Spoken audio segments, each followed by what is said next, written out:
Amaka Noji was 22 years old, tall and slim like the palm trees that lined the dusty road leading into Ohoka village. Her skin glowed like smooth bronze, and her oval face carried a rare kind of beauty, the type that made both men and women pause for a heartbeat.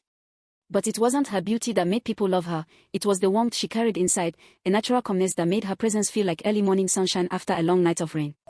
Every day before dawn, Amaka would wake up quietly from her bamboo bed, tie her scarf, and step into the small kitchen hut behind their mud house. Her mother, Mama Ebra, usually slept a little longer because of her weak legs. Age had not been kind to her, and a sickness from years ago had left her walking slowly with a carved wooden staff. Amaka cooked tea for her mother, heated water, washed plates, swept the compound, and then prepared her basket of fresh tomatoes for the market. They planted the tomatoes at the small family farmland behind the village stream. It was not a large farm, but it was enough to sustain them, enough to keep food on their table and pay for their daily needs. When she finished preparing, she always returned to check on her mother. "Mama, I am going to the market," she said gently that morning, just as the first orange line of sunrise touched the sky. Her mother, wrapped in a faded wrapper, nodded with a smile. "Chinik, go with you, my daughter. May customers follow your shadow today." "Amen, Mama," Amaka replied. She lifted her basket onto her head, balanced it with grace, and walked out of their compound. The smell of wet leaves filled the air, the previous night's rain had softened the earth. Birds chirped, palm fronds rustled, and the village woke slowly like someone stretching after a deep sleep. As Amaka walked toward the market, children waved, women hailed her, and old men greeted her warmly. Everyone in Ohoka village knew Amaka, the girl with a good heart, the girl who cared for her mother alone, the girl who never complained despite their hardship. She reached the market, selected her usual spot near a large mango tree, and arranged her tomatoes in bright piles, red, firm, fresh, and shining like polished beads. The day had begun. And so had Amaka's story. The market whispers. Ohoka market was alive with noise, laughter, arguments, and the sweet smell of roasted corn. Traders displayed everything: peppers, crayfish, firewood, wrappers, yam, beans, bread, charcoal, and vegetables of every shape and size. Amaka spread her mat neatly.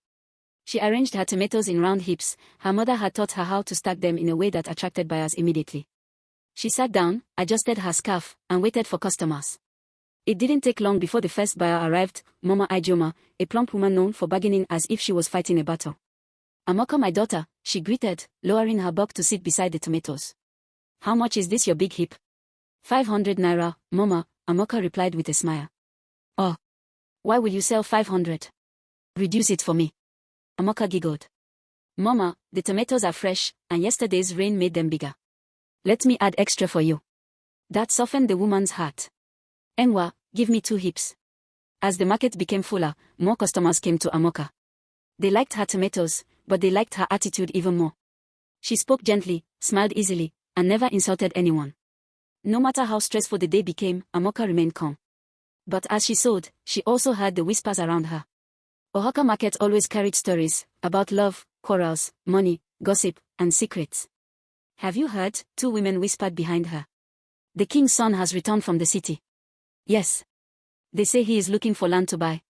They also say he is searching for a wife." Some girls will start behaving like sweetbread now." Amaka ignored them and continued selling. She wasn't the type who chased after rich men or city boys. Her only priority was her mother. Every day she prayed for the strength to take care of her. By afternoon, her tomatoes were almost finished. She was happy.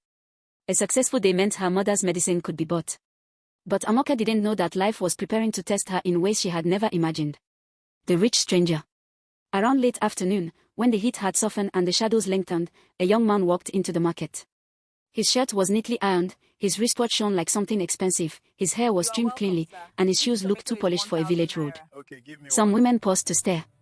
Some whispered. Some smiled shyly. The young man walked confidently, scanning the market as if searching for something or someone.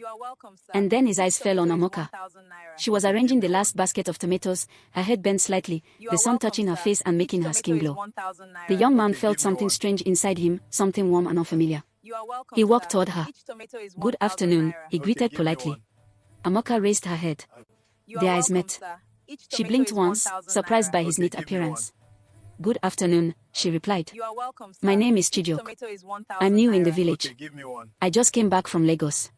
"Oh, welcome," Amaka said, giving him a small smile. "I want to buy tomatoes." "Which size, sir?" He smiled. "You can call me Chijok, not sir." Amaka nodded shyly. Okay. You are welcome, sir. Chijoke. Each tomato Which is size do you 1,000 want? naira. Okay, give me I want one. enough to cook stew for the week, he said. You are But you can welcome, choose sir. for me. Each tomato I is trust your 1,000 judgment. naira. Okay, give me Amaka one. selected the best tomatoes and filled a nylon bag. You are welcome, How sir. much? He Each asked. tomato is 1,000 2,000. naira. Okay, give me one. He didn't argue. Instead, he brought out a crisp new note of 5,000 and gave it to her. Let me get your change, she said. No need. Keep it.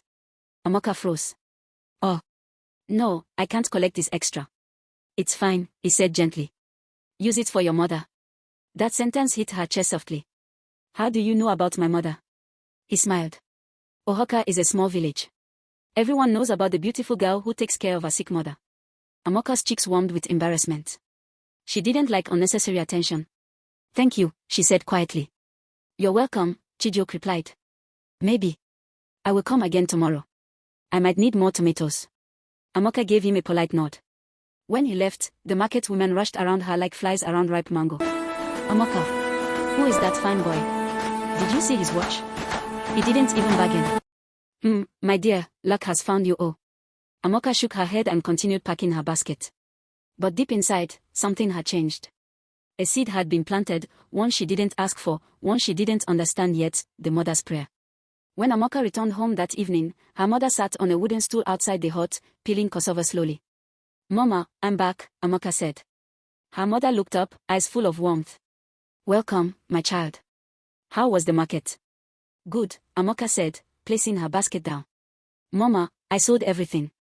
Her mother clapped lightly. Chinik, I thank you. There is more, Mama. Amaka brought out the extra money Chijoke gave her. Someone bought tomatoes, and he refused to collect change. Her mother looked surprised. Who? A man, he said his name is Chijoke. Mama Ebra's eyes softened. Maybe God is sending helpers our way.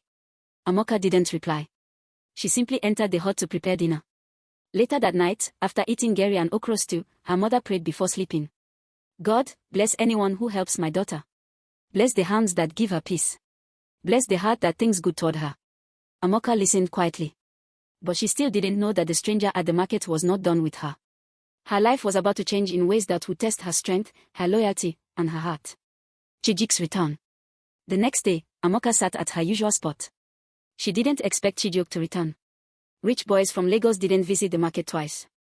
But she was wrong. Exactly at noon, he returned, same neat shirt, same confident walk, same gentle smile. Good afternoon, Amaka. The way he called her name made her heart beat strangely. Good afternoon, she replied.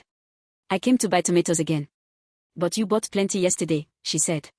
He laughed softly. Maybe I just wanted to see you. Amaka looked away shyly.